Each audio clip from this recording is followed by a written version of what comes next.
U.S. Secretary of State John Kerry canceled plans to fly to Boston for a ceremony in honor of his late friend Edward Kennedy as talks on Iran's nuclear program intensified in Switzerland, with 2 days left to a deadline.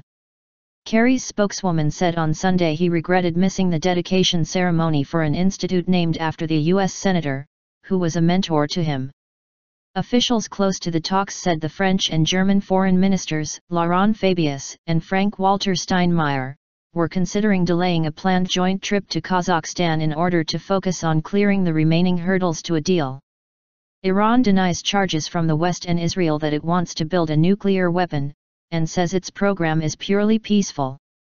It wants the removal of international sanctions that are hurting its economy. The 6 world powers negotiating with it are seeking a halt to its most sensitive nuclear work. The dispute dates back more than a decade and has threatened at times to trigger a new Middle East war. Kerry and Iranian Foreign Minister Mohammad Javad Zarif have been in Lausanne for days to try to reach a preliminary deal by a self-imposed deadline of Tuesday. They held several rounds of talks on Saturday and met again on Sunday morning.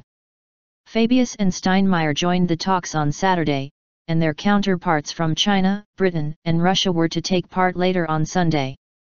Close as the sides have come to the outline of an agreement, they still have deep disagreements on Iran's demands for uranium enrichment research and the immediate removal of all UN and key US and European Union sanctions. Those disagreements could wreck a deal, officials say. Zarif says the 6 powers are now the ones who must compromise. In negotiations, both sides must show flexibility, Zarif said on Twitter. We have, and are ready to make a good deal for all. We await our counterparts' readiness. Western officials close to the talks said it was up to Iran to compromise on the remaining sticking points. The serious but difficult work continues, a senior U.S. State Department official said.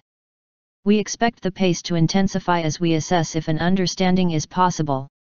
Israel meanwhile kept up its public campaign against the possible nuclear with Tehran. I say here, this morning, in the name of the government of Israel, this is a bad deal, full of holes. Strategic Affairs Minister Yuval Steinitz told Israel Radio. A key point in the framework accord the sides are trying to agree by Tuesday is expected to be the duration of the agreement, which officials from the 6 power group said would have to be in place for more than 10 years. The framework accord should be followed by a comprehensive deal by June 30 that includes full technical details.